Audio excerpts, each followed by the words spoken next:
네, 7장 응력과 변형률의 해석에 대해서 한번 보도록 하겠습니다. 네, 7장은 7.1부터 7.7까지 구성이 되어 있습니다. 그래서 주된 내용으로는 다음과 같이 이제 응력과 그 다음에 변형률에 대해서 어떤 식으로 해석을 할지에 대해서 주로 내용을 보도록 하겠고, 대부분 나오는 부분은 이제 평면 응력이라고 하는 부분이 나오게 됩니다. 그리고 평면 변형률. 그래서 영어로는 플레인 스트레스, 그다음에 플레인 스트레인 이렇게 나오는데, 요거에 대해서 한번 보도록 하겠습니다. 그리고 여기서는 이제 모원이라고 해서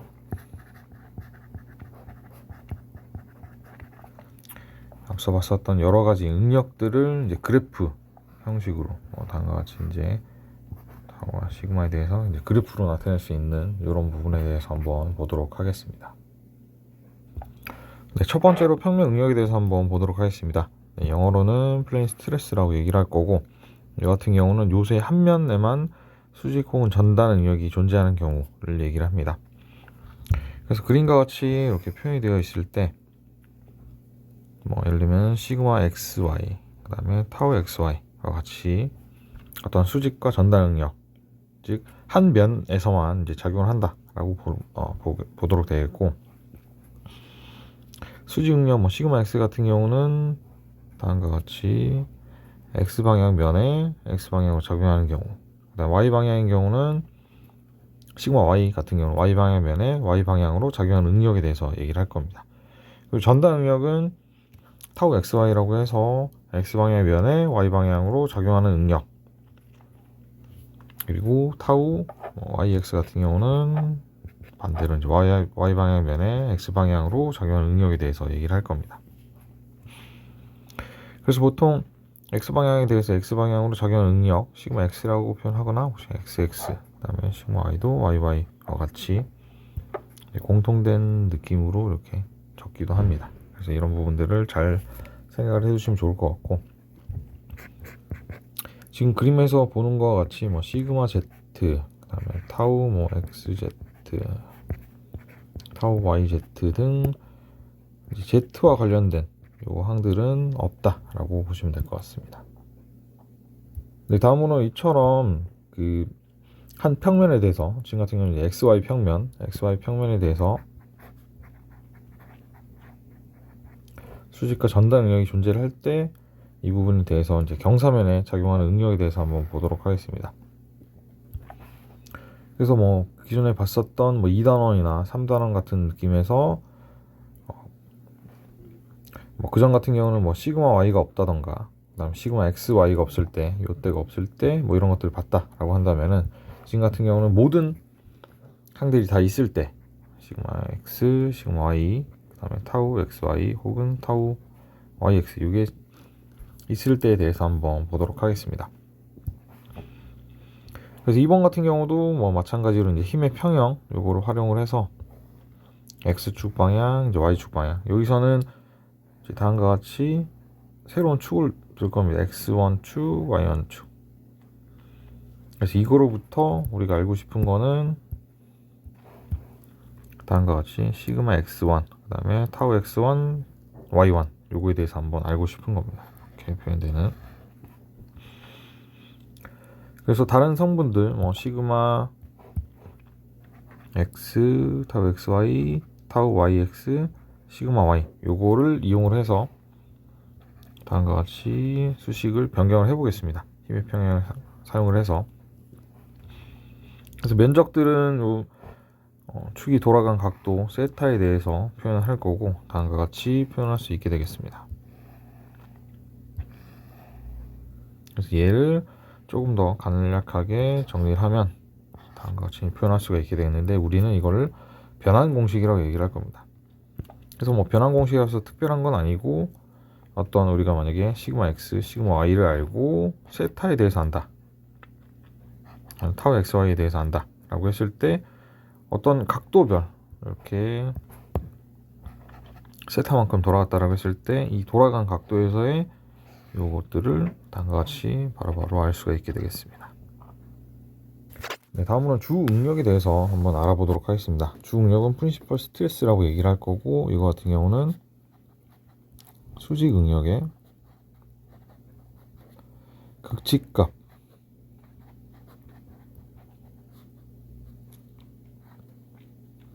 즉 스트링 값이라고 보시면 될 것 같습니다. 즉 뭐 극대 극소, 최대 최소 이런 것들을 생각하시면 될 것 같고, 우리가 왔었던 평면 응력의 변환 공식에서 응력에 관해서 이 부분을 활용을 해서 계산을 해 보도록 하겠습니다. 그래서 이 수식을 잘 보면은 이런 것들은 다 주어진 값들이 되겠고, 결론적으로 봤을 때는 이 수식 같은 경우는 세타에 대해서 나와 있게 되겠습니다. 그래서 즉 세타가 변경되는 값만큼 시그마 x1 값이 변하기 때문에 최대 최소를 구하기 위해서는 이 시그마 x1 요거를 세타에 대해서 미분을 해주면 되겠습니다. 그래서 미분했을 때 0이 되는 값, 요때가 최대 혹은 최소 값이 될 거고, 다음과 같이 위에 있는 수식, 네모박스 쳐져 있는 수식을 세타에 대해서 미분을 하게 되면 다음과 같이 수식을 얻을 수 있게 되겠습니다. 그래서 이 값이 0일 때가 최대 혹은 최소가 됩니다. 그래서 요때 값을 구할 수가 있게 되고, 이게 0이 되는 점, 그래서 뭐 세타에 대해서 우리가 궁금하기 때문에 궁금한 점은 요 세타에 대해서 궁금하기 때문에 이제 주응력일 때는 세타 p라고 표현할 거고, 다음과 같이 탄젠트 2 세타 p가 시그마 x 빼기 시그마 y 분의 2 타우 xy와 같이 변하는 것을 알 수가 있게 되겠습니다.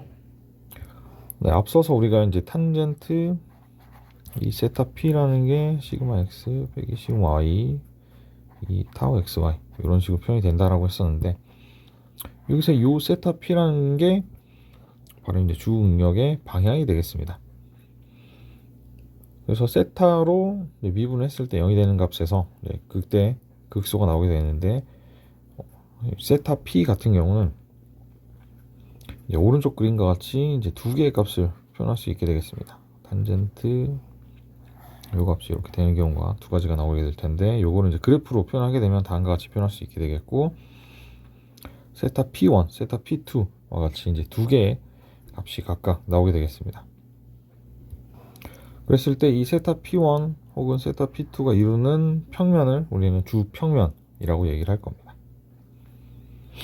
네, 다음으로는 최대 최소 주응력에 대해서 한번 보도록 하겠습니다. 그래서 이 주응력 같은 경우는 다음과 같이 이제 주평면 혹은 주응력의 방향만큼 변경이 됐을 때, 다음과 같이 변경이 됐을 때 그때 당시에 평면 응력 값이 되겠습니다. 그래서 만약에 P1만큼 이동을 했다라고 했을 때 코사인 값과 사인 값은 다음과 같이 변경을 할 수가 있게 되겠습니다. 그래서 여기서는 이제 이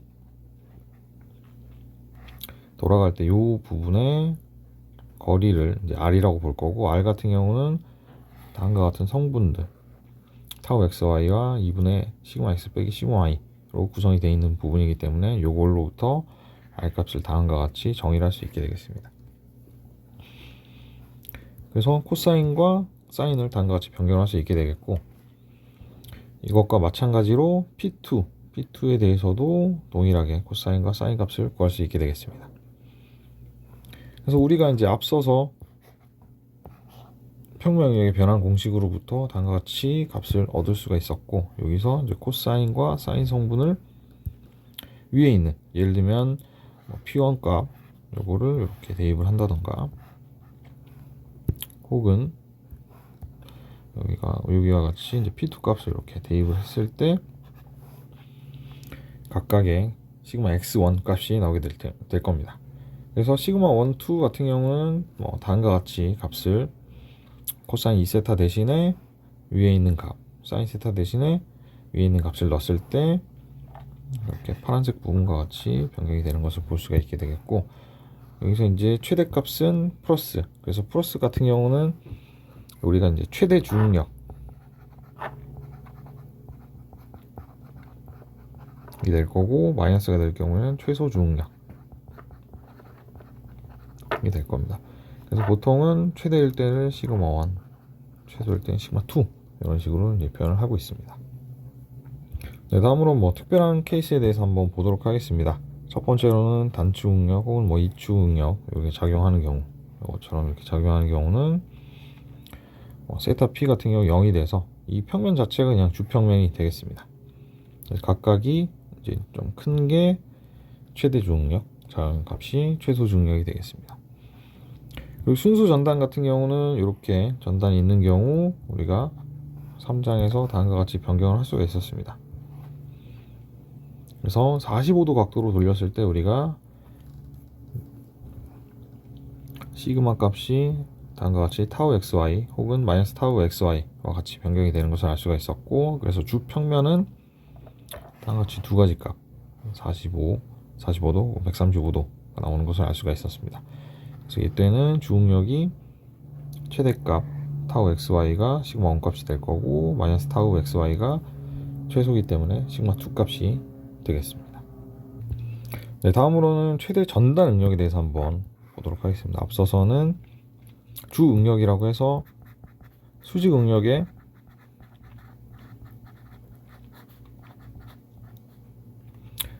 극치값에 대해서 한번 알아봤었는데, 이번에는 최대 전단 응력, 즉 전단의 극치값에 대해서 한번 알아보도록 하겠습니다. 그래서 마찬가지로 평면 응력의 변환 공식 중 이번에는 전단 응력에 대해서 알아볼 거기 때문에 전단에 대해서 값을 보게 될 거고, 요거에 대해서 한번 보도록 하겠습니다. 그래서 이것도 마찬가지로 이제 세타에 대한 함수이기 때문에 이 세타에 대해서 똑같이 미분을 해주고, 이 미분 값이 0이 될 때 극치 값이 되기 때문에 요 값을 활용을 해서 다음과 같이 이제 탄젠트 값으로 변환을 해줄 수 있게 되겠습니다. 그래서 여기서는 이제 세타 S라고 표현할 겁니다. 시어기 때문에. 그리고 요거 같은 경우는 앞서 봤었던 우리가 이제 주응력 일 때 봤었던 세타 P와 좀 이제 각도 차이가 발생을 할 텐데, 이제 음의 역수 관계를 가지는 것을 알 수가 있었고, 주응력과 최대 전단 평면의 관계는 다음과 같이 이제 45도 각도, 플러스 마이너스 45도 각도를 가진다는 것을 알 수가 있습니다. 네, 다음으로는 최대 전단 응력의 방향에 대해서 한번 보도록 하겠습니다. 이것도 마찬가지로 이제 두 가지 값이 나오게 될 텐데, 시그마 세타 S1, S2와 같이 값이 나오게 될 거고, 각각 값의 변화가 나타나는 것을 알 수가 있습니다. 그래서 이것도 똑같이 타우 xy와 시그마 x 플러스 시그마 y에 대해서 표현을 한 게 되겠고, 코사인과 사인 값 같은 경우도 같은 느낌으로 세타의 변화에 따라서 다음과 같이 표현할 수가 있게 되겠습니다. 그래서 이것을 이제 우리가 평면 응력의 전환 공식 이 부분에 사인 2세타와 코사인 2세타 이 부분에 이제 각각 알리면 S1 값 이렇게 넣어주게 되겠고, 혹은 이제 코사인 세타 S2에 대해서 이렇게 값을 넣어줘서 변환을 해주게 되면 이제 최대 전단 응력은 다음과 같이 플러스 마이너스 값으로 나온 것을 알 수가 있게 되겠습니다. 그래서 이 근호 안의 값이 다 양수이기 때문에 이 전체가 이제 양수가 나올 수밖에 없기 때문에 플러스가 이제 최대 전단 응력이 되겠고, 마이너스 값이 이제 최소 응력이 되는 것을 알 수가 있습니다. 네, 다음으로는 모어원에 대해서 한번 알아보도록 하겠습니다. 그래서 모어원 같은 경우는 다음과 같이 평면 응력을 이 변환 공식을 이제 도식적으로 표현한 부분이 되겠습니다. 그래서 아래와 같이 이러한 그림으로 이제 표현할 수 있는 부분이 되겠고, 각각의 이제 응력 분포를 가시화시킬 수 있고, 응력 계산 시에 조금 더 쉽게 할 수 있는 부분이 되겠습니다. 그래서 뭐 수식으로는 다음과 같이 이제 반지름 R을 기점으로 해서 시그마 X1과 타우 X1, Y1에 대해서 다음과 같이 표현할 수 있는 부분이 되겠습니다. 네, 그래서 모어1 같은 경우는 앞서서 얘기했듯이 평면 응력에 대한 변환 공식을 도식적으로 표현하기 때문에 그 수식으로부터 조금 유도를 한번 해보겠습니다. 그래서 여기서 이 부분을 왼쪽으로 넘겨서 다음과 같이 값을 계산한다 라고 보겠고, 요거를 제곱, 이 부분을 제곱, 이렇게 제곱을 했을 때 이제 아래와 같이 제곱항이 나올 거고, 제곱항, 그리고 1번, 2번 요거를 각각 제곱해서 더해주게 되면 아래와 같이 정리를 할 수 있게 되겠습니다. 이렇게 정리된 수직 같은 경우는 앞서서는 이제 스몰 r로 표현했었는데 라지 r과 같이 표현을 해서 반지름 값으로 볼 수 있게 되겠고, 전체적으로는 x제곱 플러스 y제곱 이꼴 r제곱, 이것과 같이 이제 원의 방정식 형태로 나오는 것을 알 수가 있습니다. 특히 이것과 같이 이제 x축이 다음과 같이 수평 이동을 한 것을 볼 수가 있는데, 이 이동값은 우리가 알고자 하는 혹은 알고 있는 이제 시그마 x, 시그마 y의 두 개 값의 평균값이 되겠습니다. 그래서 이 평균값을 활용을 해서 다음과 같이 수식을 변경할 수 있게 되겠고,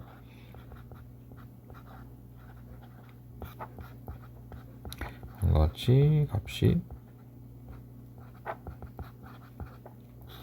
변경되는 것을 알 수 있고, 앞서서 우리가 표현했었던 요 수식과 같이 나오는 것을 알 수가 있습니다. 그래서 좌표는 시그마 x1, 타우 x1, y1 값이 될 거고, 여기에 대해서 중심은 에버리지 값, 이거 같은 경우는 시그마 x 플러스 시그마 y 2 값이 되겠습니다. 그리고 반경은 r. 이 r 같은 경우는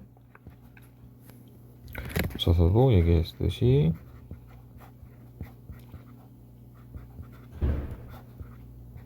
이 값이 되겠습니다.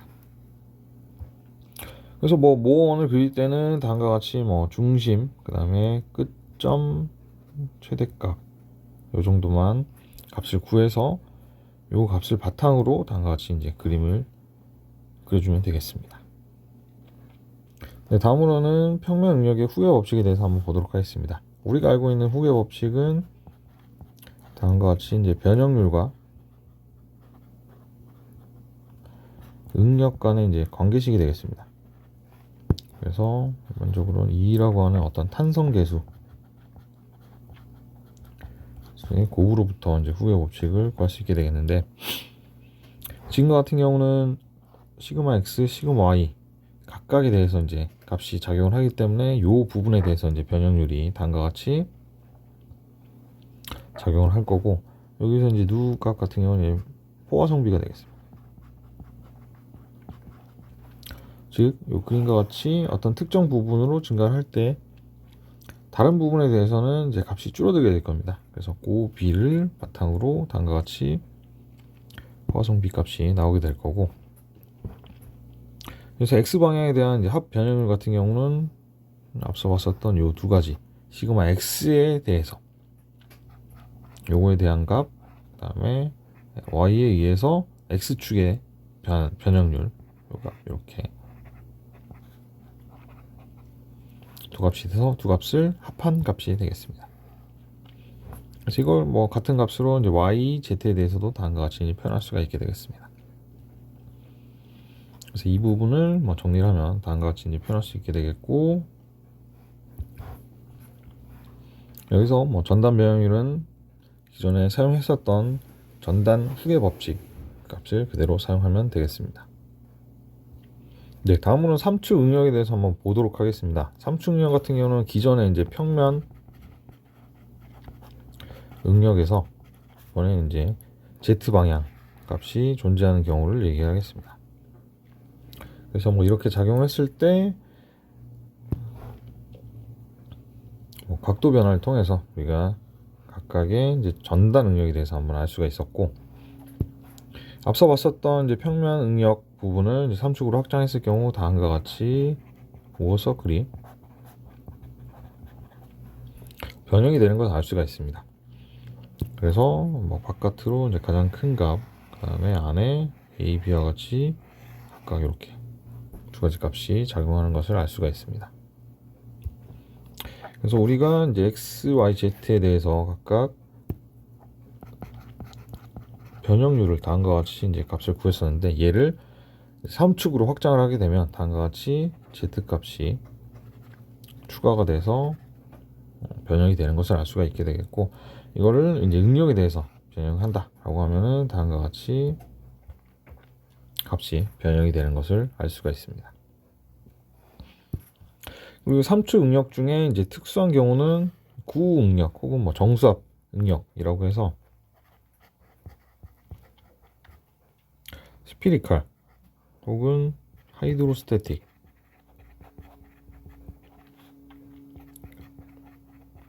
이렇게 작용하는 경우가 있습니다. 이거 같은 경우는 시그마 X, 시그마 Y, 시그마 Z가 어떤 특정 값이 되는 경우, 이때를 얘기하게 되겠습니다. 그래서 얘가 만약 이제 안쪽으로 작용하는 경우, 이렇게 압축으로 작용하는 경우, 우리 이때를 하이드로스태틱 정수압이라고 얘기를 할 거고, 반대 방향은 뭐 구응력 이렇게 얘기를 할 겁니다. 그래서 일반적으로 뭐 잠수함 같은 경우 이러한 정수압을 받는다라고 보통 알려져 있기 때문에 그런 부분에 이용을 할 수 있게 되겠습니다.